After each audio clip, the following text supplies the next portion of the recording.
Hey there. I know this is Diwali time. I know this is pretty hectic holiday time. I hope you're having fun. I hope you're spending time with your family. I bring to you another episode of the CXO series. I have with me an ex colleague, a wonderful friend, and an amazing person that I've looked up to as a leader, as a manager, as a great manager, Jeet Kumar.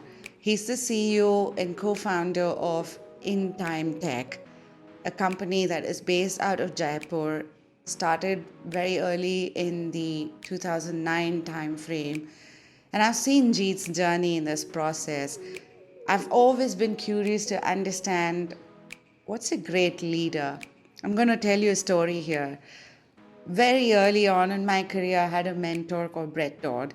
Um, One of the advices he gave me was when you're choosing to move on, when you're choosing to change your job, the best way to not only choose the job or the profile that you're getting into is to not just focus on that, but also choose your manager. And I've been always trying to see in every interview, ask more questions to know who this hiring person is beyond just the profile that I'm talking to, but as also as an individual. And so here's today's conversation. What is leadership? Who is a good leader? What makes a leader a good leader? We're all leaders for our own self. Have we internalized that? How do you become a good leader for yourself? How do you understand what you value? What is the character and the personality that you portray outside to the rest of the world? From there, we dive deeper into how do you then maneuver through leadership with a team. You cannot be a walkover leader, you cannot be an aggressive leader, but at the same time, running a business calls for you to be ruthless at times and yet compassionate, to be visionary at times and yet walk the talk as well. There are many responsibilities that we look up to or want in a leader. So, my conversation with Jeet goes into more realistic examples of how do you maneuver through that. First, being a leader for yourself, then being a leader for your team. And eventually, we get into understanding how do you thereby then become a leader for your organization. He talks from a CEO mindset, but I think it applies to every leader in every business, every organization, every boutique entrepreneurship or full fledged entrepreneurship journey you are on. It applies to even home. On how are you a leader at home? How are you treating your family, your children, and people who don't have the privilege to speak up, maybe the workers who work at home. We dwell into a lot of this and more in our conversation to understand what leadership is. Jeet is a great person to talk about this because he comes from the heart. I think we share a lot of experiences on a personal front as well. As always, I hope you like this conversation. And if you've liked this, do help this content creator by liking, sharing, and subscribing. And see you again next week. Thank you.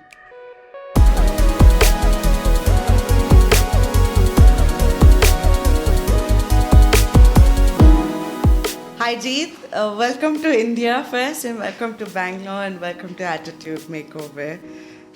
Thank you so much for coming here through this very short trip that you got in Bangalore, making time for this conversation. I am not taking this for granted. Thank you so much. No, thank you, Sochanya. Thank you for having me.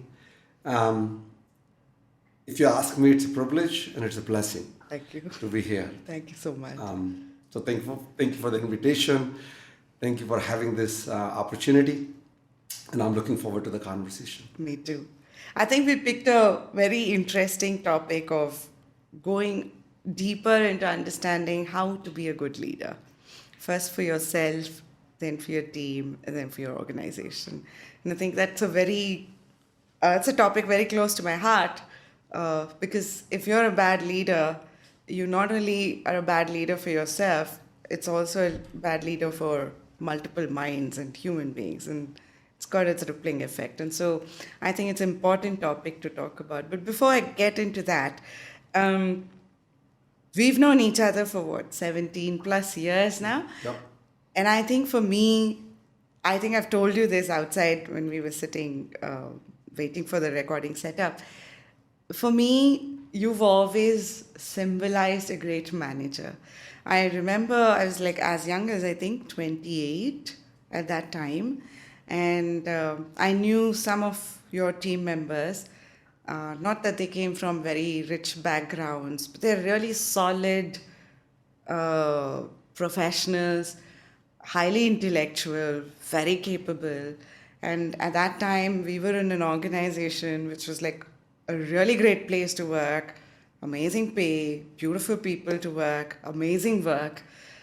And then they were like, I'm following him. He's starting a company and in Jaipur, and I'm joining that. And I'm like, but he's just starting.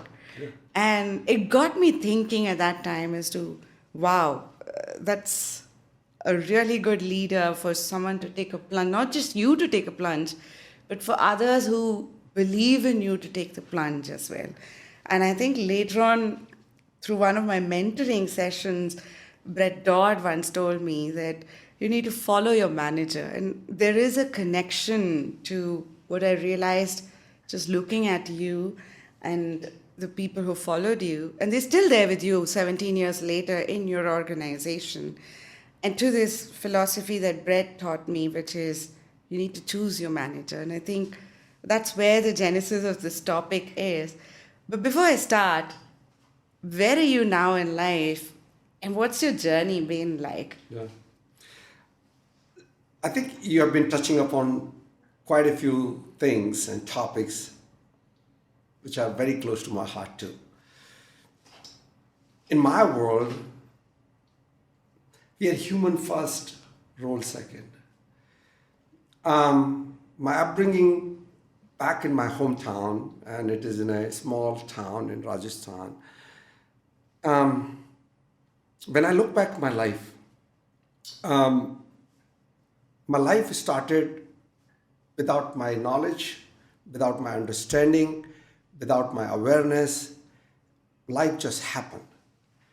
And when I got to know that life was happening, I had to look at what the life was. So I'll go back to my childhood. I raised by a single mom. I lost my father when I was 2 years old. Oh. Right? I'm 71 born. And when he passed away, in those days, my 4 sisters, the age of the eldest one 9, 7, then second 5, I was 2.5, and younger one 9 months old. And my mom being widow, no understanding of how the life would proceed and progress since, because there was no source of income. My father left a couple of shops which mom used to rent. 20 rupees a day was total earning mom had. And so was coming back to human aspect of it. So for me, life was figuring it out. I wanted to play cricket, no gears. And I want to play. But then kids are kids, they did not let me play. So how do I play? How do I play? By making things happen. So I start making things happen. So for me, human first. The human aspect was I wanted to be loved. I wanted to be the source of love. And there was limited opportunities to express my love for others because I was surviving. I wanted to, and there was not very many people around to express that love for me because I wanted to be loved. So then I saw a gap between who I wanted to be and who I was, both in terms of my experiences and also what I was able to provide to other people. So it was all survival game for me. I'm going to continue to explore with you, Sojanya. We are human first, role second. So that's how I grew up. I grew up to figuring it out, making things happen, looking at life, whatever it came to me. But it made me a certain kind of person, a person who want to understand the importance of love. Um, and so that's one aspect of thing which I learned in my life, that love is very important. It's a foundational. It is where life happens. Then I proceed that once you are someone who is expression of love and being someone who receive love, then you need to create few things. Kids would not let you play if you don't make runs. You need to be someone who produces results. So you need to be more like, for me, the reason why I was being involved in things, in this case cricket game, because I became a good batsman.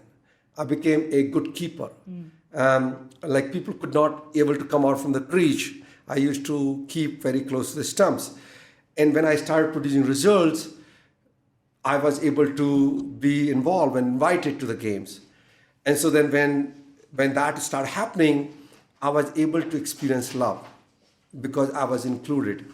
So you talk about inclusion and the union of life. Love and leadership, for me, though, they go together. That once you are being experienced, being where you have something to provide and receive, once you start creating for others, then it all becomes a one wholesome life. Yeah. So that's how I was growing up. And that served me so well throughout my life. From my childhood, from that hometown to college, my junior college I went to, then my engineering college I went to work life. I always found a way to create a human aspect of myself, for me to me and me to others and others to me, and amongst the people also too. Around me, you will experience humanness of life. So human first and role second. And that allowed me to be in a different roles. A role of a friend, a role of an engineer, a role of a manager, role of a entrepreneur, role of a father, role of a husband, role of various community leader. But that role comes second. But the foundation of it is the human. So that's what I would like to share. I have to tell you, I've known you for 17 years, but I didn't know this bit. I think we have a similar story. So I lost my dad when I was 3 years old, and my sister was 6 months old. And so I know what you're saying, because for 1.5 years, my mom didn't have a job. My mom had to figure out everything. And I come from that humble beginnings of 500 rupees per month. Right? Bingo. So, right? That's And exactly so, what it is. yes. And it teaches you a lot. I never saw it from this perspective. I only saw it as, for me, I think what that taught me is I'm fearless. And I think because very early on you've seen it that close, and I realized there's no point in being fearful about things. Yeah. I realize I'm extremely fearless by nature. And I would say, Sojane, the new distinction which I would like to offer is like you are very courageous. Yes. Right? Yes. And courage is when you being fearful and yet you take actions. Yes. Right? Yes. And that also relate to what you share. It feels like we are fearless, but internal conversation is we don't know. Yeah. Yeah. Right? And then unknown always brings anxiety. Yes. And that you can convert into fear also too. And yet have that faith. Sometimes as a survival, the other time you are absolutely inspired. Yeah. So I've known you, I've seen you, even this opportunity, this creation that you are having right now as a part of Attitude Makeover is in a courage that you have to go beyond the constraints, challenges, difficulties, doubts, and yet you went ahead and do it. Yeah. And that's a courage. Yeah. So for me, you live in the world of courageous. Absolutely. Right? And that's how I see you. And that's what you're sharing, that for me also, I have immense courage in life. in the face of difficulties, in the face of no possibilities, I always see what is possible. Yeah.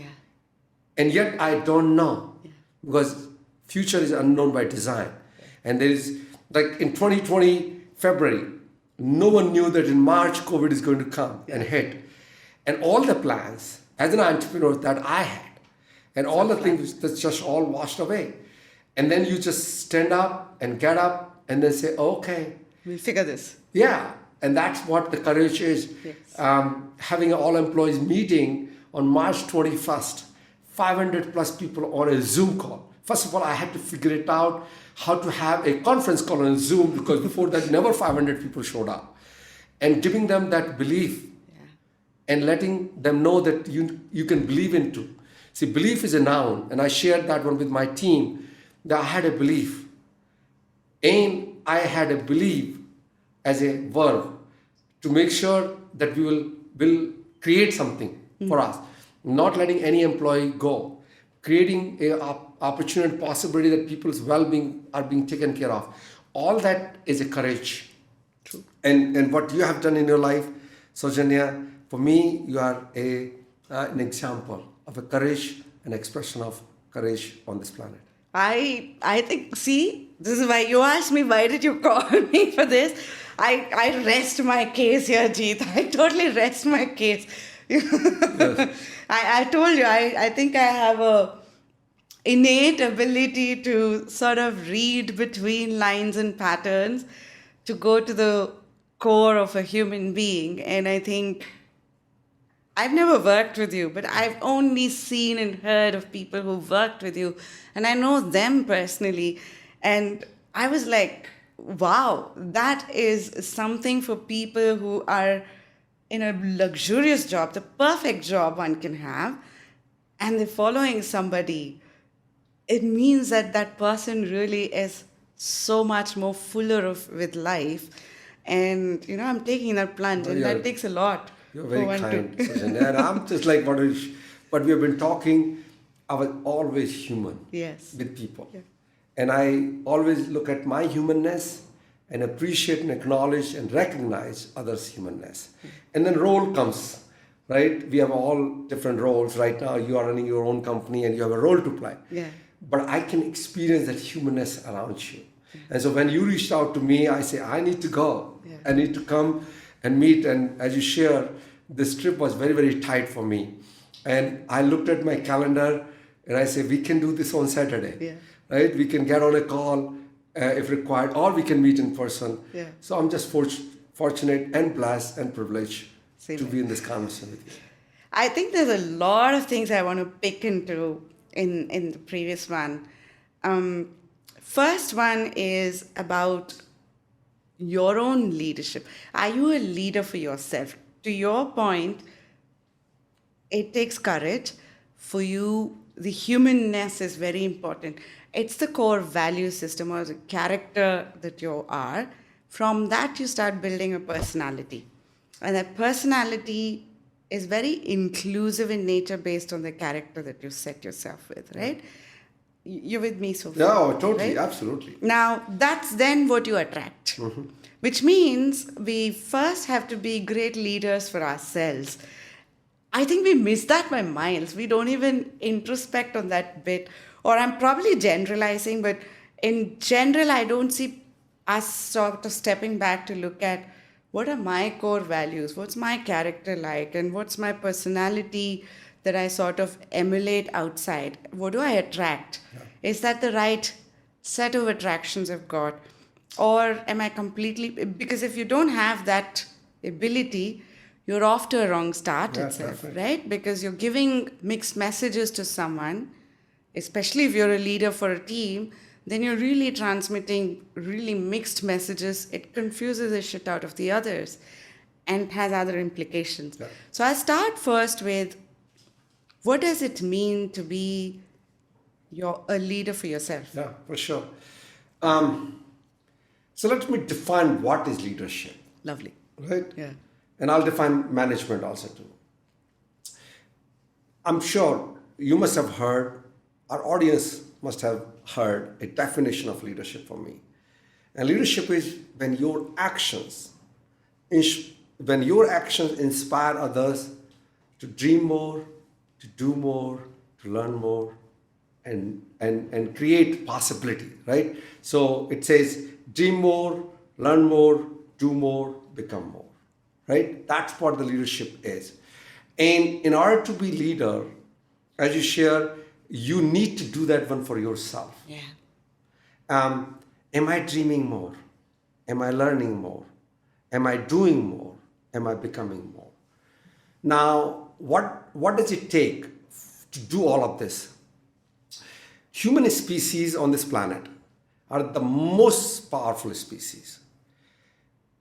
There is a book, Homo sapiens. Yeah. It talks about, if you think about from African world to European side, Neanderthals came. And if you look at the evolution of human race, it starts from that you can stand up and you can walk and you can do all of that. But first revolution happened in human race is cognitive revolution. Yeah. And cognitive revolution is that you can separate yourself from yourself. Animals cannot choose. Humans can. And in my world, there's an analogy I say, being and a mind. Right? Right from our childhood, we have been being. We were born as a vibrant human beings. That's why we call them a human being, not human doings. We are human beings. As age grow, 4 years, 6 years, 8 years, things happen in our lives. And they get stored in our memory. And that is the time which we have as a past-based conversation. I call that as a mind. So as human grows, as human becomes someone, and as humans grow, they have this set of events in their mind. Animals don't have memory based on the mind. They have a physical based experience. See, I go to Ranthambore, I go to safari. When I see, and I'm going to come back to how can you be a leader for yourself. And so there is a whole research I've done for myself, is that animals cannot think for themselves. In their world, there is no time stamp. They live in the moment. If you look at a deer in a jungle, there was no past for that deer and there is no future. For deer, there is a moment. Same for animal like a tiger. Humans have a concept of past and future.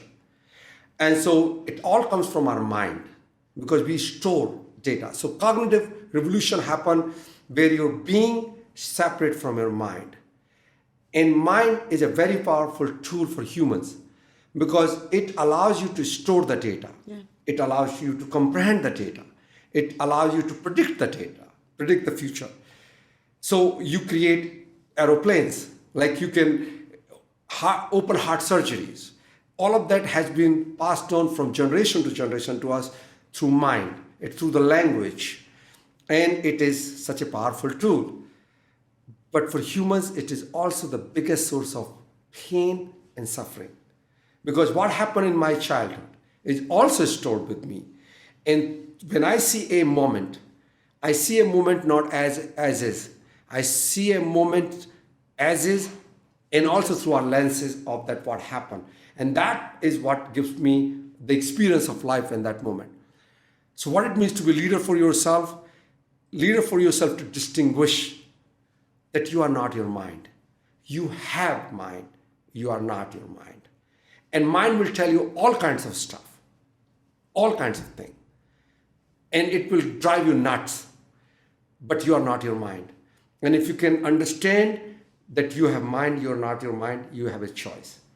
So how do I show up my leader? When I say dream more, learn more, do more, become more. Then in the morning I get up, let's say 5 o'clock, I put an alarm and say, okay, alarm goes off. And I have made a decision and a commitment to myself that I'll go to gym every day. And when alarm goes off, my mind will tell me, Jeet, you are tired. Go back to bed.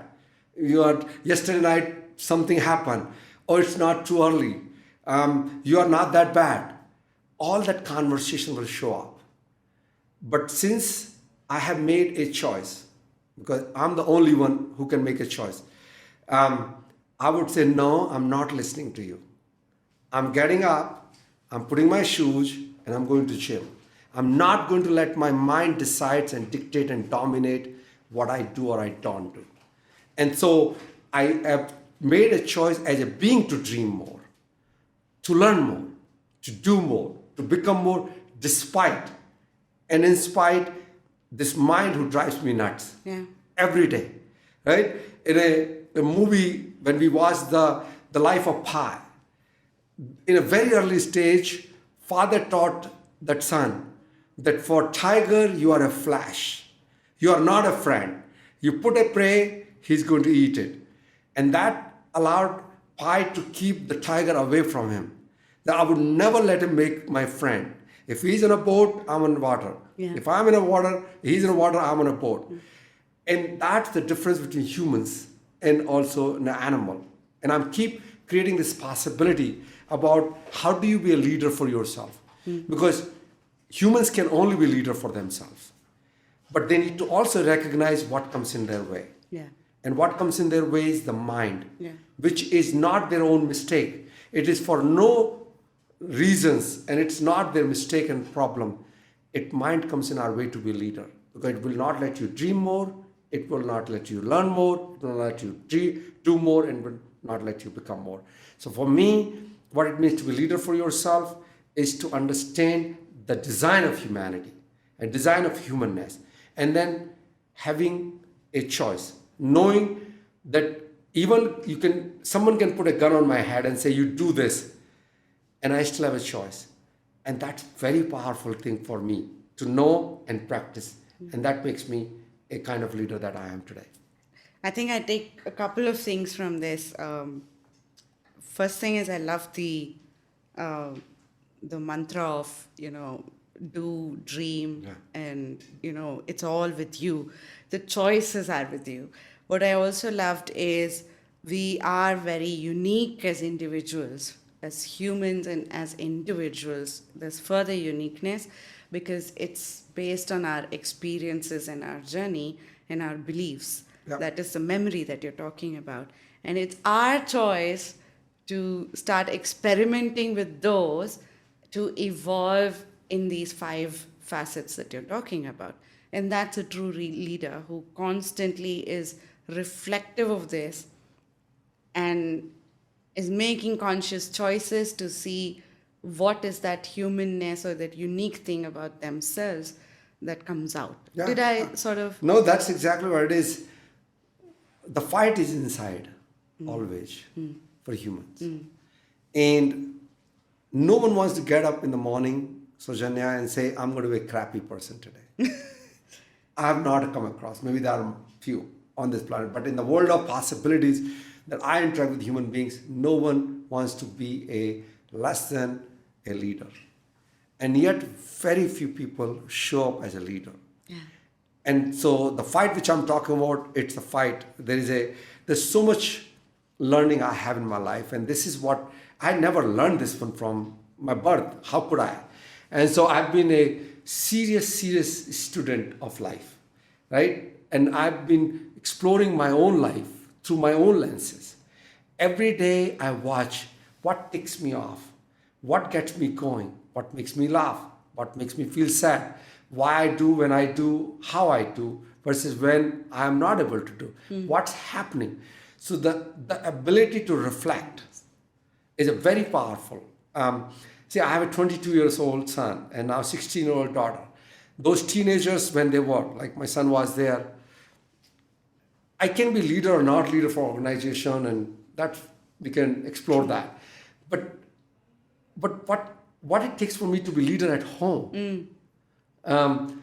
Because those kiddos, my son and daughter, they're watching me pretty much 24/7. Everything which I do is looked at through their lenses. And if I'm creating a different kind of lenses through the memory that they are having through me, I'm not helping them either. So if, let's say, my son comes late to home, am I having a meaningful conversation where I'm asking questions Or the moment he enters, am I shouting at him? Am I being outrageously saying, okay, you are a piece of crap or whatever? That choice which we have been exploring allow me to be the kind of leader that I really feel that I should be for myself. But in the heat of the moment, I need to be so aware that am I my mind? Am I worried because my father was not there? And am I worried about because no one was there around me? Do I need to worried for my son from the aspect of about his career and future? Or do I show up as a love? Yeah. Love of exploration, love of listening, love of care. Am I going to show up as a leader from the perspective of listening and loving? Or am I going to show up someone who is worried and concerned and shouting at him? I think in the heat of the moment, when that moment comes, the choice that I have is so critical for me. The criticality of that moment in my world decides whether I'm a leader or I'm something other than a leader. Because leaders always create an expression and an experience of love and listening and making sure that other human beings really get you completely from heart, mind, and soul. That's what the union of the human being is. So when I say human first, role second, the humanness of can other person experience your mind, body, soul together? The yoga, the yoga of all of that is a powerful creation, and it's very mesmerizing. And then my son can call me in difficult times because he knows that my father will show up as a love rather than as a judgment or evaluation. In some ways, what you're saying, and I completely agree with you. I think I have a 14-year-old daughter, and I think a week back she mentioned to me, I told her that, you might go through a lot in school, outside, among friends, but you must understand this is your safe space. Home is your safe space. Nobody's going to judge you, and it's also unfair of anybody at home to assume that you already know this and you're making this mistake, because it's so unfair, because you're a child, you're growing, you're evolving, and you're learning in this process, and it's our responsibility to create that safe space. What you're saying here right there is, how do you create this safe space, whether it is your child, whether it is another human being, in your team, outside, it doesn't matter. Absolutely, Sajanya. That is where it starts. Absolutely. And it actually starts by the choices you make in how you approach a particular situation. And that's how conscious you need to be about you, the being, and the mind. That's it. And how you segregate. And you can separate. You can even create, more you practice that, you can have a separation of like a Grand Canyon. Like there is so much space you can create between being and a mind. Because mind is all about your thoughts, feelings, your emotions, your body sensations, all of that. But being is always happy, peaceful, loving, joyful. So any moment when I'm worried or concerned or fearful, I know that my mind is at play. And if I let my mind be at play, continue to be, it's going to create a distraction. Because the job of mind is to create of, let's say, spreadsheets. And we'll talk about how I use my mind as an entrepreneur. I use my mind all the time to create financial planning, create something which I have learned in engineering college, because that's what animals don't have. That's why they can't build planes. They can't build companies. But the job of a human is to always have a being on the forefront. Because when being is forefront, you can connect from being to being. Yeah. So I was sharing about an example of my son. In those moments, do I let my worries of a father dictate, dominate, decide my action, or I can create a separation and let my mind be mind and say, yep, I got it.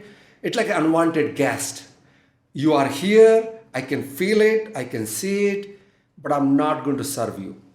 And I'm going to let my being, which is very important to me as a leader, to be the source, to be on the forefront and connect that being with the being of my son, and listening and learning and understanding and asking questions.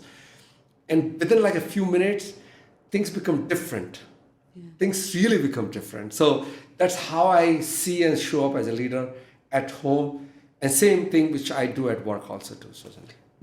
What really stood out for me, and this was my aha moment right there, is first I love the way you segregate the being with the mind, and then you talk about where do you use the mind, and when do you use the being. I think anything associated with your core beliefs and your character is where the being comes in. Absolutely. And you're constantly looking at that for patterns. Anything where you're purposefully trying to create an impact or create innovation or create is where you use this mind. When you've seen that switch where the mind takes over the being's role, it is your responsibility as a leader of yourself to say, hey, identify, catch, choose, and create different things. Right? You need to be aware, and then choose, and then move. I think I can also share with you, Sajanya, it's just fascinating when I look at the word leadership and management. See, you lead people, you manage things. You don't manage people. People manage people, that's all from get-go, it's so flawed. It's hard. Like I always talk about people first, because leadership is all about when you inspire others. And management, you manage. For a given task, you have a given expectation towards the result. So for me, the definition of management is that for a given task, you use available resources and manage the constraints to achieve the desired result. Yeah. That's management. But you're managing a project, right? But then you are leading people, their dreams and their inspiration, and that's what the being is. So coming back to mind and being, mind is used to manage, being used to lead. So, right? Because it's about people. I also use the word ruthless compassion. See, the great managers, quote unquote great leaders, have both things together, where they have understanding of leadership and understanding of manageability, because they use both of them. If you are only using leadership, then results will not come out because you need to get things done. But if you are only thinking about getting things done, that people will burn out and people will be left feeling like, oh, they are being used. So I use the word ruthless compassion. So if you draw a 2x2 matrix, if a ruthless plus, ruthless minus, compassion plus, compassion minus, the great people who create things, if you are not having any ruthlessness on people, and if you have no compassion, right? A task, you can also say about task focus, love focus. Those people are aloof, right? They should not they are just so much in it, they can't even see the world. And hardly you come across those people, hardly I come across people, because they don't survive around me. Because I tell them, okay, if you're so busy in yourself, you're just wasting time. Yeah. Because for me, either you are a consumer or you are a contributor. True. So they are consumer of the world, I leave them alone. Then there are another category where there is a task-focused guys, right? There are the ruthless people, but there is no compassion and love. They are the dictators of the corporate world, right? They are the one who are taskmasters. And people follow them, people can work for them, but they're always left underappreciated under recognized, and they burn out. Like people just feel like, I can do a project or two with you, but after that, I'm just being left with some feeling which is not sustainable. Then you go into the third world where a lot of compassion, a lot of love, but not task force, not of ruthlessness. And they are the manager which are like a pushover. Like they are the doormats. Anyone can use them. They're good friends, good people. Let's go for lunch and dinner together.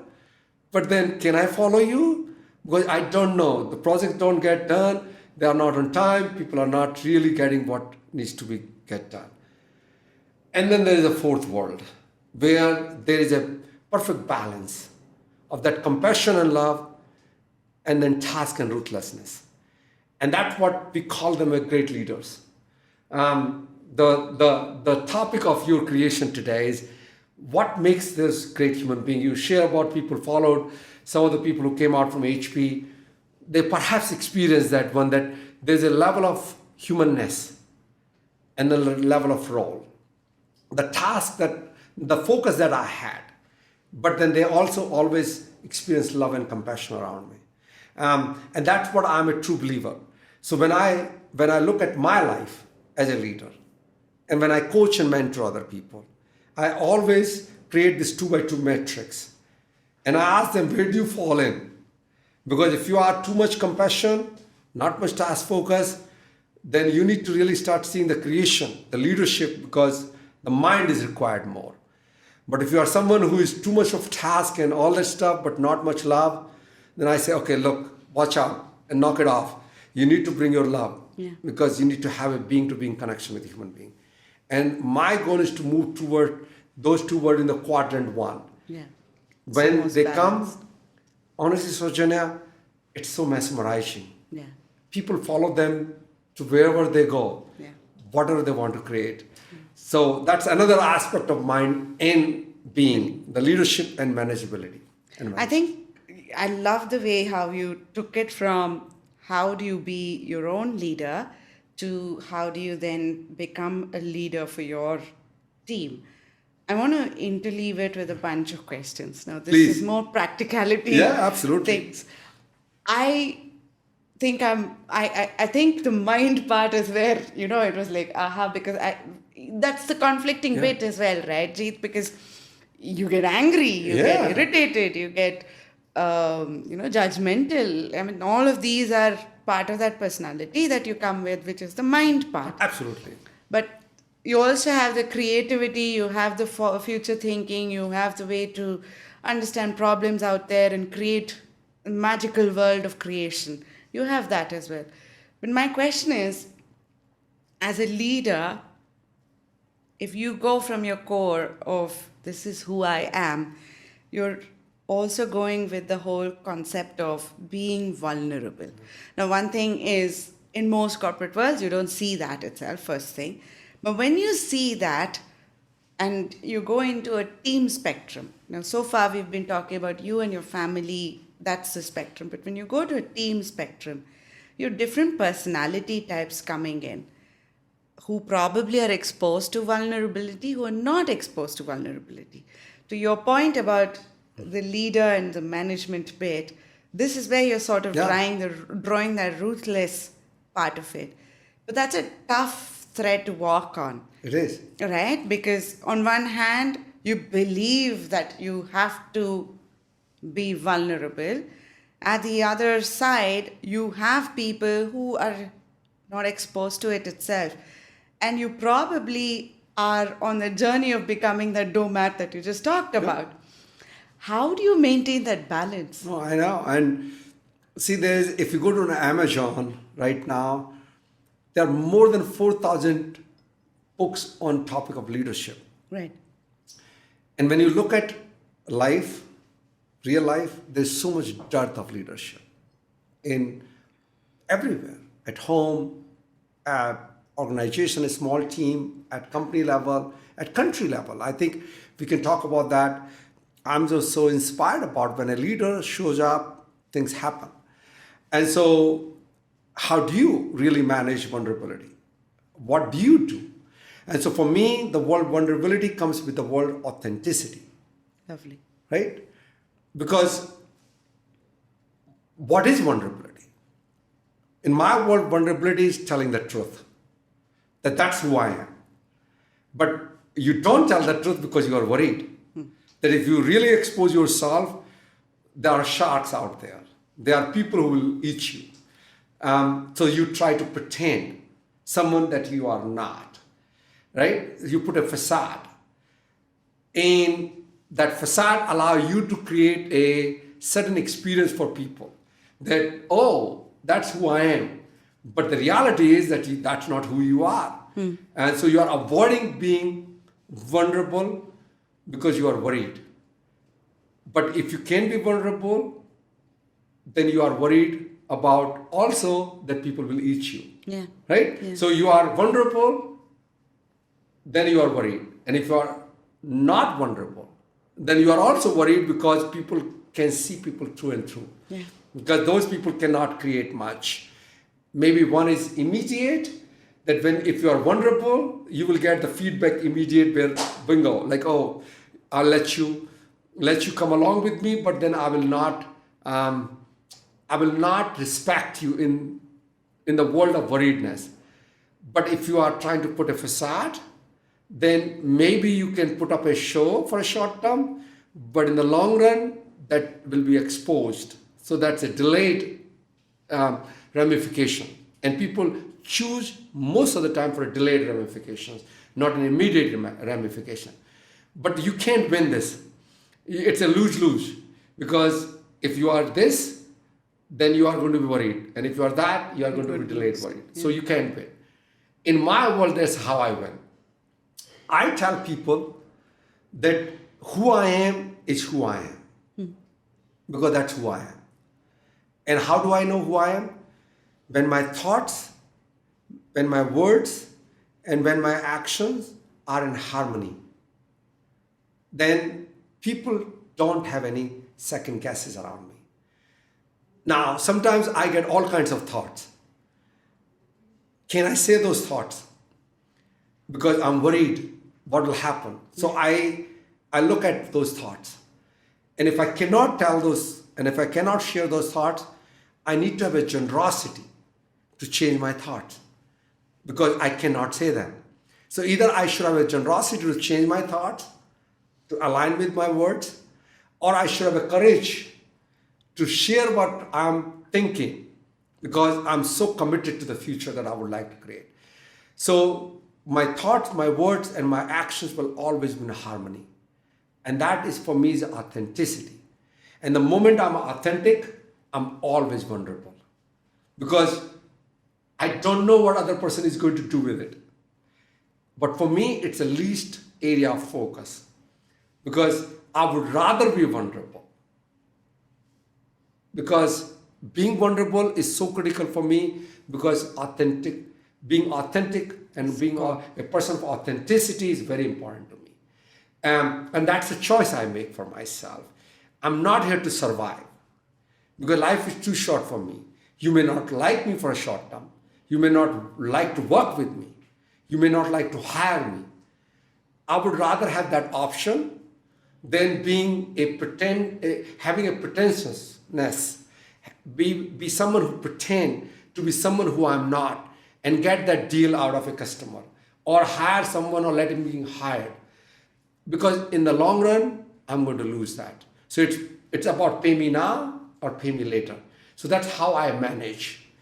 Now, I can also tell you, when I'm around other people, they pretend all the time around me, because that's the nature of human. And as a leader, I challenge. I tell, look, I would not let you pretend. I'm going to challenge you. That's the ruthlessness part I'm talking about. Now, I can also make sure before I do that, they experience my compassion and love. They know that I will not judge them, I will not evaluate them, I will not come after them. And that's the trust part. Do I have a genuine care? Coming back to the conversation when we kicked off this conversation, is that human first, role second. I bring the humanness first. I connect with people that look, it's not about you are bad or good. In my world, you are a great human being. But be who you are. Trying to be someone who you are not is so inauthentic, and it's not required. And if you can really show me who you are, then I can trust you. And if I can trust you, I can work with you. If I can work with you, I can create few things with you. And life is too short. And after you share, if it is not for me, I'll let you know. And you can count on me also that who I am is who I am. And if it doesn't work for you, you let me know. And that's how I create an ecosystem, Sajanya, where 1 to 5 to 10 to 15 to 30 to 100 to 1,000 people right now, there's always authenticity around me because I challenge myself and I demand that from others. And so the vulnerability which you talked about, I'm a kind of person, I'm always vulnerable. And I also demand vulnerability. I want to go into that bit about when your thoughts are not aligned with the who you are aspect. Can you give me an example of that and sort of talk to me about how do you? I get And the I'll give both the example, by the way. When my thoughts came up and I could not able to say, and also there are times when thoughts came up and I knew it will other will not like, and I still went ahead and say. Yeah, because I want to understand. See, that combination of the management and the leadership Yep, comes down to this, right? Because on one hand, as a character, as a person, I want to show my character, which is the vulnerability side. I want to show the human side of it. But at the same time, as a leader, I'm also responsible for outcomes. Absolutely. And I'm not sure if everybody is going to fit into my character type or my personality type, my values. They can come from different things. I want to see if you can give me some examples to show how you balance that ruthlessness along with the leadership. They're a friend of mine. And I know how much he's dealing with his spouse. And for me, my thought comes that, look, this is what you need to do to make it happen. I also know the part of the other side also too, what she needs to do. And so there is a level of miscommunication and the challenges which I see. So let's say I met with them on a dinner and I could see how much they have been not aligned and not being on the same page. Those thoughts came in my mind to say something. But I also knew by saying those words, it will probably hurt them more than create anything. And so for me, I wanted to be authentic in that moment. Rather that stuff which I looked at both of them to dump my garbage on them by saying, oh, I generate myself and say, look, they love each other. And they are not able to find the right tools and skills to communicate with each other. That's why they are doing this. Not that they are against each other or there's a vendetta they are running each other. Or so I had to create a different thoughts for the same scenario. Because I could not say those words because I knew for sure that my words would hurt them more than create anything out of it. That's what I really meant when I want to make sure my thoughts and my words are aligned. Because I could see, and my thoughts came as like unwanted guests, that, oh, they are just all over the map right now. Right? But it was not okay with me. Either I had to say it or I had to change it. So that was the generosity I have. And I could able to create based on that and engage with them in the conversation and say, look, it seems like that what she's sharing, you are not able to understand. Can you ask her more questions? Can you love her more? Can you say something about the things that don't work for you? And by the time the dinner was over, Sojanya, there was not that all the problems were solved, but they were a lot more closer because I was able to catch myself up for the judgment and evaluation I was having.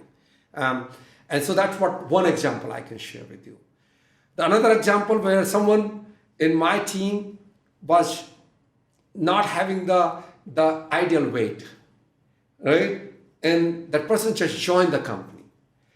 And for me, I could see that, look, if that person needs to inspire other people, you can't inspire with that kind of a weight you carry around, because it says something. That it says that if you cannot take care of yourself, how the heck you are going to take care of other people? And so it's not a body shaming, or it's not a judgment about that. And so thought came that I need to talk. I need to talk because I care so much. And so I took that person in the conference room and I say, tell me, why are you not working on your health and fitness? It is important for you and for me and for the stand that you and I have, and the creation, because I know how committed you are. And so I just laid it out. And that, look, you better do this one, and what comes in your way, and having a conversation about that one. And even the whole BMI thing, and what happens in the weight, and 3,500 calories in 1 pound is a half kg, and how much you need to burn, and how much you need to eat, and come along with him and create a whole plan. So then those who are listening to this or will listen to this podcast know those people. By the way, some of them will listen to it. And they know how committed I was for those people. But the thought came and I was able to express because I was so committed. Because in this, you're also bringing your humanness, which is, look, at the core of it, I care for you. And Exactly. this means a lot to me. But also, here's how I'm seeing it. And Yeah. you're sort of offering a hand. Offering a hand, coming along, bringing them along, and being a coach. And along with that, being a role model. Because if I'm carrying 20 pounds extra and I'm demanding from someone to lose weight, say, you just knock it off, Jeet. What the heck are you talking about? So for me, bringing them along and getting along and going along, all that is an aspect of it. So my judgment in the moment is, will it create or will it destroy? That's the question which I ask when I look at, should I have a generosity to change my thought, or should I have a courage to say it? Will it create or will it destroy? So, Jeet, I have one more question here. Now, this is an individual in your team. I love this example. Yeah. I love the other one also, but it goes into the connotation of marriage and... Yeah, I know. But I think this one, let's go deeper into this. Yeah. Now, you're having this conversation with one team member. Your team, let's say, has 10 people. Yeah. You have different grades of performance there. Some of them are impacted by this. Some of them are just watching this Yeah. with eager eyes to see how's he going to deal with it, what's going to happen. And thereby room for a whole lot of, Yeah. muddling Absolutely. in the system. You've had this conversation with this team member. How do you bring the rest of them? Yeah. Because one thing is you're standing by this person and going through this. What about the rest? Absolutely. What is the conversation you're going to Phenomenal. have? Perfect. I love the insight that you're looking for, because this is maybe not unique in this conversation, unique not in any way. It is so general, and you see all the time. The way I really work, Sojanya, is I set the standard, the goal, and set the tone that this is what is expected. Not only for 10 people, for 100 people, for 1,000 people. For me, I demand by setting the standard that this is what is expected out of team. And then I also tell that not only I'm setting up this standard, the goal that I have for human, it's not only for you, but for me also too. I never ask anyone to do anything until I'm willing to do it first. That's the mantra through which I live. So once I set the standard, and then I tell them that you have no space to monkeying around. If you want to maneuver, you have, these are the variation from this standard. This plus, this minus, and this plus. If you fall below, knock it off. If you are above this one, I'll give you a hug. Either way, I set the standard and then demand with zero tolerance toward the standard that I have set, and that zero tolerance for me to start with. And that's how I manage the multiple group. And then people just tapered off. People just know, they know that around this guy you will have no chance because he means it. He means business. And then I also share that if you fall short, it's not a big deal for me because who you are is a loving human being for me. I always tell people that I love you and there's nothing you can do about that. Right? For me, I love you for who you are and what you do. And what you do is absolutely not in the realm of the possibility that I'm really up to. I'll not put up with that crap. I love you for who you are and I'll not deal with your crap. So that's the difference which I create. I set the standard. And that's how I manage 10, 100, 1,000 people. And the primary important aspect of it, which many leaders fall short, they set the standard, they demand all of that, but they don't do for themselves. I think that's what I have a lot of commitment towards humanity. That if I do it for myself, I have that much more privilege, that much more space to demand from other people. Yeah. Some more questions here. Now, sales has taught me, and I think everybody should do sales sometime in their life. I think first thing, because it's just like But you can see, Sajane, you are asking very deep questions because they are important questions. And when it comes to Sojanya, I know you already understand all of that because you have done it for you. Yes. But this question as a moderator, Yes. as someone who really, these are not for you, Sojanya. No. I can feel it, I know it, not for your team. But it is for the people who don't even know, don't even understand. And we are serving the audience, right? It's serving the audience by serving ourselves because this is the message we want to spread. That's the love that we have for people. So I know you're asking questions and I'll let audience know for my respect for you, Sojanya. Because honestly, deep respect for I have. Thank you. This Right. means a lot to me. Thank Absolutely. you. So keep asking me these questions. So I've always wondered. So I married my kindergarten classmate, and he's in sales. He owns a bunch of e-learning businesses in Adobe. And I've always wondered, sales is so quota driven. It's numbers, right? Quarter and quarter, your quota is not going to stay same. It's just going to go higher and higher. As a seller, it is impossible to be topping your performance quarter on quarter and quarter. I remember a profile once which said consecutively being the best performer in the organization for 9 years. And I was like, wow, how did you do that? Because for me, I feel you go through your ups and downs. There is, to what we earlier discussed, there is the work and the life alignment, and you go through phases of your life. It's impossible to be, top performer of an organization for 9 years. So my question there is, you go through, and sales especially, it demands that quarter on quarter for years together.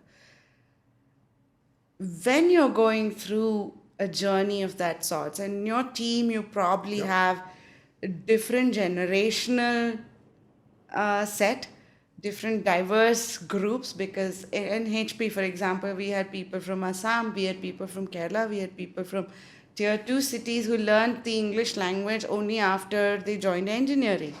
And here we are looking at all of them in one lens, right, as people. How do you sort of then balance? He could be a great performer when he joined. Yeah. Could have been great in performing for the first 2 years. Something happened. Yeah. He started going down. How do you hold them? Yeah. How do you catch them? How do you nurture them? How do you make them feel safe through this process and yet do this bit of... Yeah, it's a magical, right? You can see it looked pretty nebulous way of being, right? I'll give you some numbers. And it's in public space, by the way, in our company. So we started in 2009 with no revenue and nothing, right? Up until 2012, we didn't even hit the $1 million mark, right? So that was our total revenue. First year we did only $110,000. Second year we did $650,000, right? 2010, 11, 1.1. But from 2010, 11 to 2022, this year we are going to do $36 million top line. So you're talking about sales, and I will talk about within that, granularity level of individual. As a company, our CAGR, like compound annual growth rate, is 33% over last 12 years. 2012 to 2020, it's like a 10 years, even more if I include 2010. One of the aspects of this growth is what I shared in the start: human first, role second. Because for me, you don't need to be cutthroat. You don't need to be that pushy salesperson. Not having that pushiness of towards, oh, I need to do that. You can be a good human being and you can make money, right? I have learned that one for myself, because when I go to people, I tell them, this is what I am, this is who I am, this is why I am, that's why I can do, and this will I want to. So quarter over quarter, this quota. In my team, we don't set quotas at all. And those who are listening to this, I highly, highly recommend. No quotas. No quotas. I tell them, creating abundance. You show up to make a difference and business will happen. See, you cannot put if you are a great player, you don't put a quota to make runs. You just go and enjoy the playing. Run will come. And when runs come, endorsement will happen. So it's quite counterintuitive in the people of world. Now, not very many people will buy this whole thing. In my world, and I make suggestions to leaders and people who are running companies, I want you to create the human aspect first. And then let the creation happen through that, right? So that's the mantra I live my life. This year we did 36. We are talking about next year as a possibility. Not that it's a quota or your numbers will grow by $15 more million. And truly, Sosanya, we were in onboard. I took the 100 people over there. And we are already seeing $4 million already came in. Since like in last 2 weeks, we got the additional business. So I'll leave that my life. But let me ask you some questions here. I'm very Please. interested in this no quota thing. I can see the value prop of it, because you are getting the right people. So your entry criteria is itself, because there's the humanness and then there is the mind part. Every bit of how you onboard people, I'm thinking, is taken care of. Yeah. Right? And then you've nurtured them, the creator side, you sort of, nurture that bit so you can start creating and impacting. I get that also. But fundamentally, as a human, I'm of the belief that if you don't measure and if you don't have goals, and that could be me being very ambitious as a human being or the corporate style I've lived, if you don't have that, then you have no clarity on where you're headed. So you can see, yeah, and that's what I was planning to go of the second side of it, is you focus on the process and you measure your results. I don't focus on the results. That's the difference, is I focus on the process. And the results, if they are short of, let's say we are talking about $15 million, it's not a quota, it's a possibility. And then when we fall short of that number, we don't beat anyone up. We don't reduce people's compensations. We don't punish I get what you're saying. people because of you fall short. That's the danger. And that is the challenge with the quota, that it comes with a punishment. Possibility should come along with the creation, right? So I'm a true believer of creating a future and making a declaration of that. That's what we will need to, because we need to show the progress of life. But it should not come with the punishment, and it should not come with this characteristic philosophy. In my world, we focus on process. Are we doing the right thing? Are we bringing people along? Are we people experiencing love and joy and happiness and peace? And are we really learning and growing? And are we contributing? Got it. As all that there, then we look at, okay, what results we got. And if the results did not produce, there is a delta. The delta will allow to go back to the process. Then maybe we are not loving people. Maybe we are not learning and growing. So let's focus next year about that, rather than beating ourselves up or punishing people or punishing the organization or ourselves. So what you're saying is it's not like you're not measuring, but it's what you measure is also important. Very important. Right? Like I can relate. Thank you for explaining this, because when I set up Attitude Makeover, most podcasters go after subscriptions. Yeah.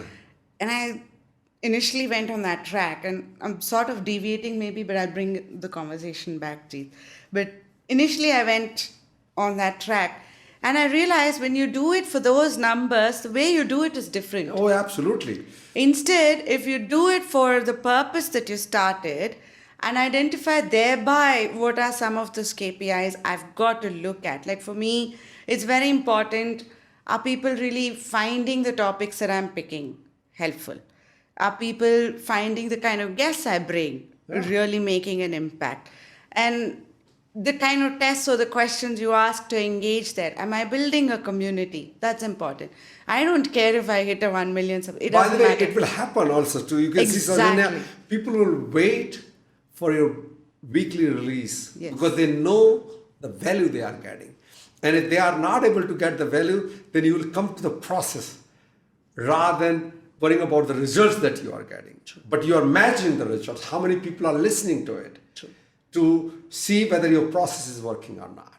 That is, I'm a strong believer, and I'm so committed towards the process. And then I truly ruthlessly I measure the results also too. So, Jeet, here's another question here, right? Have you had to let go of people in this process? Absolutely. Absolutely. And that's only because it's a cultural misfit, or it's because after repeated attempts it's not working, and then that's when the let go happens? Or are there other Beautiful. situations where you had to let go? And I let go both employees and also I let go clients. Both. And I'll share with both. In my world, I have a 3 level. It's called courage to change, humility to accept, or wisdom to walk away. Lovely. These are the 3 things which I look at. If I'm in a relationship with anyone, in a partnership of an employee, an employer, or a client, I just simply see that something is not working. Do I have a courage to change? Now, I can only change when other party is open. I will also be having a generosity to change myself and being open, which is not working for other person.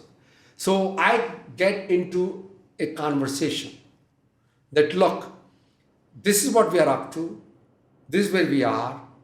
That's where we want to go. Are you willing? Are you open? And if the other party is open, then we'll have a conversation. Then we'll continue to be in the process of courage to change.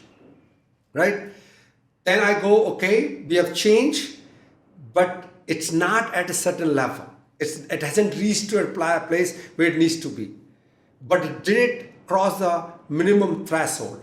Like it's a minimum viable product level. So I call it minimum threshold level, MTL in this word.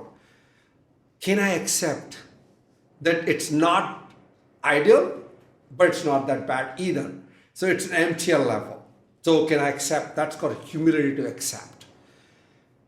If I cannot see that other party is open, if that person hasn't reached to this level which I'm talking about, and if that person is constantly being a noise and nuisance, and I'm keep pushing and keep pulling, another person is really not able to come along, then there is a time when there is a wisdom to walk away. And that's when I let go. Because beyond that level, it's not about me. It's not about others. It's a waste of life. Because any more further push is a grinding sound. Yeah. Right? So I'll give you an example of our clients.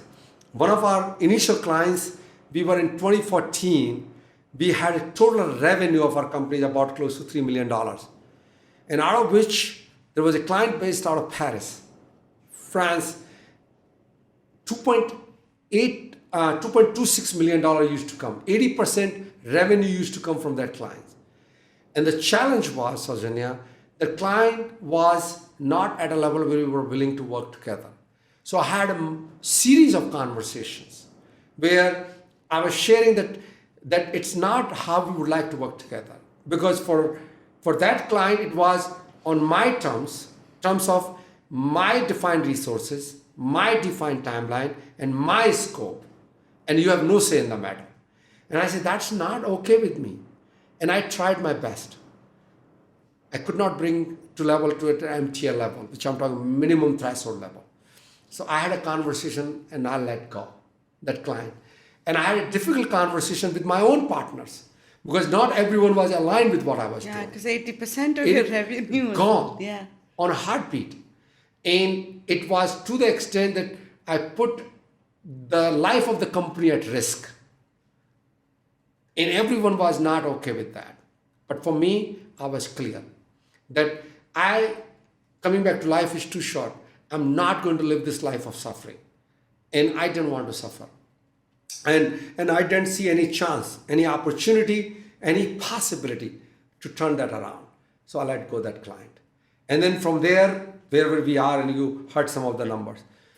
And similarly with my clients, with some of our employees, there are employees which I worked for 6 years, the same way.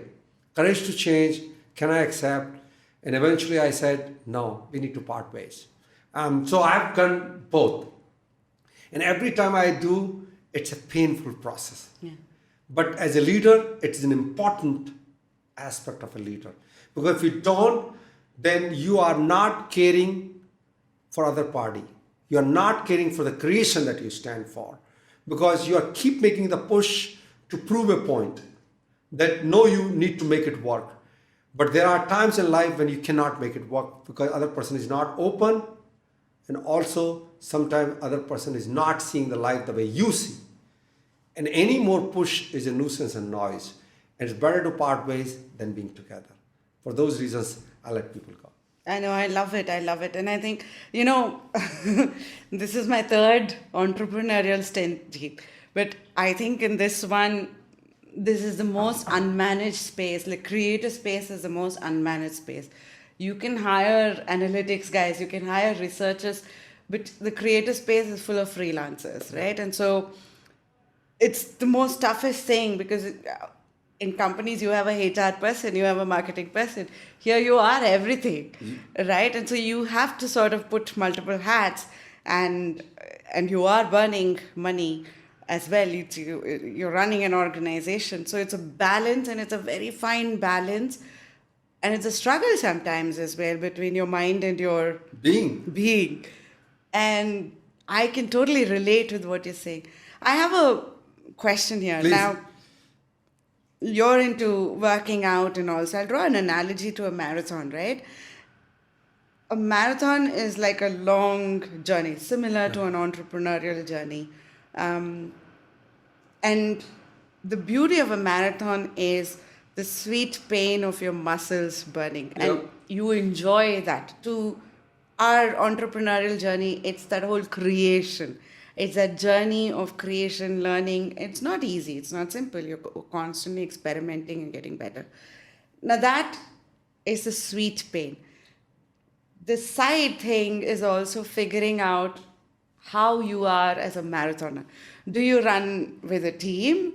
Do you like the chitter-chatter when you're running? Or are you like a sort of silent sort of a person? And so on and so forth. I don't know if I'm leading it in the right way to this next question. You're doing great. People talk. When you're going through a team, people talk. Now, to your thing about the mind and how you use the mind for creation versus the, Yeah. the thoughts of it, this could be a huge distraction. As a leader, how do you balance between the power politics and the gossips and the conversations that sort of, Yeah. if I draw an analogy to the mind and the Yeah. being, this is multiple minds coming together. Absolutely. One rotten apple is enough to spread that thought process across, and we already know that we don't sort of have our own leadership for ourselves enough. We Yeah. don't dwell too much into it. So then it becomes a herd concept. And I've always wondered, how do you sort of, as a leader, first be aware of the politics of the game and the gossips that are happening? How do you nip it in the Yeah. bud? Yeah. Do you sort What do of you do? address it? Yeah. Or do you just that's what's happening and it's not my problem and just leave it at that? Where do Yeah. you balance it? Absolutely. And my ideas are quite nebulous, right? So it's just like for the audience, I know it might look like cheat. Yeah, it's good theory, but I promise you, it works. It does work. So first and foremost, I'm thinking it's a tougher one as you well. know, but in around me, honestly, Saujanya, I have a zero politics around me. No complaints around me. There's nothing exists around me. At my home, at work. And here's the reason. Because I don't put up with that crap. I'm just a straight shooter in that aspect. But here is how it works. I do know people complains. People always complains, right? Nature. It's a nature of humans. But when people complain, I see something different. Because they care and they're committed, that's why they're complaining. For example, let's say you are in a home. You have kid, like I have son and daughter. If my wife is complaining about my son, then it's not that she's complaining about him. She's committed, that's why she's complaining, because she's not complaining about the neighbor's son. She's only complaining about my son. So when I see complaint, I see commitment. Any employees in our company, if I see any complaints, I don't see that gossip and complaints. I see that they are committed to do something different. So when I see gossip, when I see complaints, I go in a different mindset. I say, okay, what are they saying? They are saying that I'm helpless. I cannot do something about it. That's why I need to gossip. I'm not given enough resources because I feel stuck. I feel something. I feel that I can't do much. I'm also not willing to take responsibility because if I do and if I fail, I'm going to be shot down. I'm not going to be taken care of. I have also not given enough freedom to do things. I'm not empowered and enabled. So when people gossip in our organization or complaints, I all look for their commitment and what more can I do. I go into, it's not again the idea of, oh, it's such an idealistic approach. I have no problem people gossiping. I have no problem people complaining. I have no people around doing this negativity and all the negativity and all this stuff. But when I listen, when I hear, I go into the mindset, what more can I do? And then I go after it. And I go call an all employees meeting. 1,000 people, I say, okay, this is what I'm hearing. This is what I'm going to do. This is what I'm going to provide you. Like, for example, bringing people to the office after COVID. Right? That was an example where I put my foot down a year ago that everyone must come back to the office. And honestly, Saujanya, we lost 250 employees because of that in the company. But what I told them is, here's why. I called an all employees meeting. And I stood up for that. I said, look at Honda or a Tata or Mahindra manufacturing plant. Can you work from home there? You have to come to the plant. Can a 30 wala chai wala, others, can they work from home? Bus conductor, can they work from home? None of them can work from home. Then why only IT people thinking about working from home? In fact, it is, since we can work on our laptops, are we endorsing and supporting a bad behavior? Work is at a workplace. And for that reason, I'll come. I understand people's safety and security, but are they not human? If a person who is a home help, the help at home, can she work from home? No, she needs to come to someone else's home. And so I give them the compassion and love that I have for other humans. And I demand it. And not everybody agreed to it. But it's okay. And they complain perhaps. They gossip around it. But they got clear idea that this man has a conviction and this man has a business. And so coming back to how I deal with it, I deal with clarity, I deal with commitment, I deal with compassion, and I also provide that demand that I put on myself. And I look for their conviction and commitment towards what they're complaining. And I ask a question, what more can I do? And that's what I do to ensure that there is no complaints, no gossips around me. I have a counter to Please. this now. Have you ever experienced feedback that has come back either directly to you? I'm testing you please. as a leader Please. on how you take feedback, because a big part of a leader is also, and I think this is what I learned in HP. I love that bit about the open door policy, right? I loved it, and I've seen there are so many companies that struggle culturally because of the lack of that. And by the way, what we share, a lot of people followed me.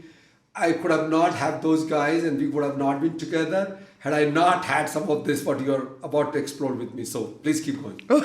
So you know where I'm headed. Yeah. So I think a big part of a leader is also about how you take feedback and what you do with the feedback, Yeah. right? It's not just giving. I mean, giving is a lot more easier. It's taking feedback, and sometimes people don't know how to give feedback. Absolutely. So it could be a right on your face, a slap on your face, but it's a feedback. Yeah, absolutely. So how do you take feedback? Have you received, what is the tons. worst that you've got? Tons of it, Sojanya. So let me give you two aspects of it. Number one is approachability, right? People will not give you feedback, quote unquote, and I'll give you a new word for that, until you are approachable. So yes, you can have an open door policy where there is no door, but if you come across as a closed person, people will not reach out to you. And the way you really enable that approachability is by letting people know that you are available. But also the credibility that you create when people share with you something. Are you going to come after them? Whatever they share is going to haunt them back, or are you going to lead them with the possibility to say, thank God, thank you very much for letting me know something that I did not know. And it lies into the future, what I do with it. So whenever someone reaches out to me and share, I'm very, very mindful that I'm not becoming super critical about that one for them and for me. And I just make sure they get my acknowledgement, appreciation, recognition for providing that input to me. And also my action will demonstrate what they share was critical. That encourages them to even provide that feedback to me in the future, more so. So that's one aspect of it, the approachability and being someone who's approachable. And that requires credibility creation. The other part which I want to share about feedback versus feed forward. See, for me, I think it is not uncommon to know this terminology. Feedback is about past. Feed forward is about the future. So when someone tells me, Jeet, you did not conduct yourself properly in that meeting. For me, it's a feedback. But what I'm looking at it is how I'm going to do it in the future, right? So I take that and say, oh, I got it. I'm not going to beat myself up. I fall short and it's all good. Things happen. And for me, it's a learning out of it. But I convert feedback into feed forward. And I make a commitment that never do it again. I'll share with you a story, Sojanya, and you know that person, and I'm going to use that person's name. If she's going to listen, she might probably remember that, and she worked with us. Okay. Jayashree was at HP. Oh, yes. Right? Yes. And one day, Sojanya, I was at 30C, and I had a conference room. 30C, for my audience, is the office. Office 30C. We had a building called 30C. Building 30C at HP on Cunningham Road. Yes. And so I booked that room from 10 to 11. And I was in a meeting. And I was just kept going. And I finished my meeting later than what I needed to be. But while I was in a meeting, Jayashree showed up on the gate. And Jayashree said, I booked from the hand she was sharing. I booked the room, Jeet, 11 o'clock, she was watching. And I said, give me 5, like I just put it like this, give me 5 minutes. And I went on. 11:05 became 11:10, 11:15. And when I came out, Jayashree was not on the door, right? She was gone. She had to figure out. Right? Yeah. But around noon, I got a message, I got an email from Jayashree. And she might remember this one. I would love for her to listen to it. I got a message from her. That conference room I booked, and it was probably 2007. So I'm talking about 15 years ago. I booked the room, and because you did not vacate the room, did not give me the room, I missed my meeting. And she was very polite, very loving in that message. And Sojanya, that touched my heart. Since 2007, up until today, I don't even go past a minute from a conference which I have not booked. I took it on for the rest of my life. That if a room is, even if I'm the CEO of a company, but I'm only in the conference room that I have booked, and not even a minute passed that I occupy a room that someone has booked. So I took that feedback, which Jayashree shared, because she cared. To the forward for the rest of my life. For the rest of it. Right? So that's how I take it. I take it to my heart when people share, because I want to be on the side of the solutions rather than creating problems for others. And for that reason, I love feedbacks. I love people to share with me. And I take them to the heart because I want to create bigger things on this planet. So that's what I would like to share about that. Oh, this is such a fabulous conversation. I think for me, right from the beginning, how you separated the mind from the being, and how throughout the conversation I could see that philosophy applied both for yourself, your team, and as a leader of the organization. And I'm thinking it goes beyond that to you just being yourself in a community, everywhere. This is the philosophy. I think that's a huge takeaway. And there's so many, nuances we've gone through in this process as well. Jeet, thank you so much. I have a bunch of customary questions no I worries. asked. But before you go, I would like to thank you. Thank and you and your team, right? I would like to say thank you, Sojanya, for creating this possibility, creating this opportunity for us to have this conversation. I'm just so gotten by with your commitment, gotten by who you are and what you stand for and the possibility you are creating. And I want to thank audience. I don't want to waste people's time. I'm hoping that they would enjoy the conversation, though it's towards the end of the conversation. I really want them to get few things out of it, and things that work for them, keep it and enable and practice. And the things that don't work for you, throw in the garbage can, because I don't know everything. I'm also a serious student of life, which I shared in the past. I'm always looking towards life as a school, where every day you show up and you see what is possible. Yeah. But then only you can figure out what is possible when you are also learning about life, about yourself, about humans, about communities, and also commitment that you have for what is possible. Right? So I would like to thank your audience for letting me be here and listening to this conversation. Thank you so much. Thank you, Jeet. Yeah, Thank you. absolutely. This means a lot. And I think it is, we don't have these conversations on what's a great leader, what's a great manager. And it's a tough spot. And you normally assume a great manager is one who everybody likes. But what you also talked about is it's not just that, it's the ruthlessness also is counted, because that's where the alignment or the balance is.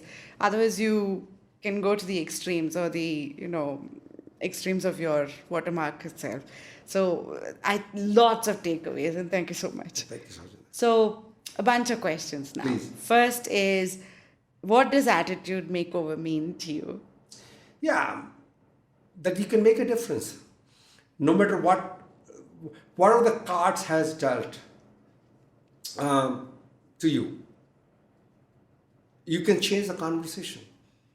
In my own life, no father, no money, no resources, so much scarcity. Not having any of that, I could have been victim of those circumstances. I could have accepted them as my destiny, but I did not. For me, attitude makeover is that you are powerful. Yeah. You own your own destiny, and no matter which place, what you have, what you don't have, there is a better future you can create for yourself. But it all starts from the attitude first, right? You can have an attitude of grumpiness and complaints and all the stuff which we talked about, or you can have an attitude of gratitude, right? And that shift is where the magic lies. Yeah. So for me, the attitude makeover for me personally is that anything is possible.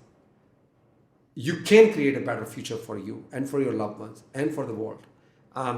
And that start with the attitude first. Yeah. Because if you have that, anything is possible. Well, I think for me, today's conversation, you showed me the how part of it. I think going into the details of, okay, in this situation, how do you sort of stop the mind thought process and really correct it to change how you look at it from a forward-looking perspective. That's Absolutely. what you're talking about. That was like beautiful, and thank you so much for that. The second question: what are some takeaways you had from this conversation? Yeah. See, my biggest takeaway is how do I share my ideas in a way that people can implement them in their own lives? Because I have figured it out. But can I deconstruct those thoughts and those ideas, those possibilities in a way that are implementable to other people? So my takeaway is, can I share in a way that inspires people? That not only inspire people, but give them tools and skills to implement them in their own life, to create the future they are committed to create. So that's my biggest takeaway out of this conversation. Thank you. Third one, who is Jeet? If I take off CEO of the In Tech Time, Yeah. and if I take off your entire roles and family and all the additional, things that we define ourselves with, at the core, who is Jeet? I'm going to answer this in a funny way. Jeet is a 4-letter word, right? Jeet. And there's another also, people talk. But I'm a 4-letter word of possibility of love, affection, contribution, and leadership. That's who I am. I am that call. Compassion is C, A is affection, L is leadership, and L is love. That's who I am. And Jeet is Jeet. We are human. I'm a human, and by design, humans are flawed. I'm a flawed man. That's who I am. Because it can be perfect. I have a commitment towards excellence. So I don't see myself towards, and I don't strive for perfection. I strive for excellence. In my world, I'm just a human, just any other human. And I'm a possibility of love and affection. and contribution and leadership. That's who Jeet is. Jeet, thank you so much. What a beautiful conversation. Thank you. I must tell you, most conversations are more, getting into the deeper thing. I'm going away with the how aspect of some of these more difficult areas, right? Especially when you're running a company, you're figuring out some of these things because in an organization you have other roles who will take care of, can you please talk to this person? It's not work. It's not that way when you're running your own company. You basically have to walk the talk in pretty much every space, and that's a different ball game. And so my questions were more specific around different scenarios one would practically face in life itself, right? So, no, thank you very much. Thank you for the opportunity once again. Thank you, Vishnu, for your support. Thanks to Janvi. Thank you to your entire team. Thank you. And thank you to our viewers and audience. I'm just so heartened by it. I'm so privileged for this opportunity. So I love you all so much. Thank you. Thank you. Thank you.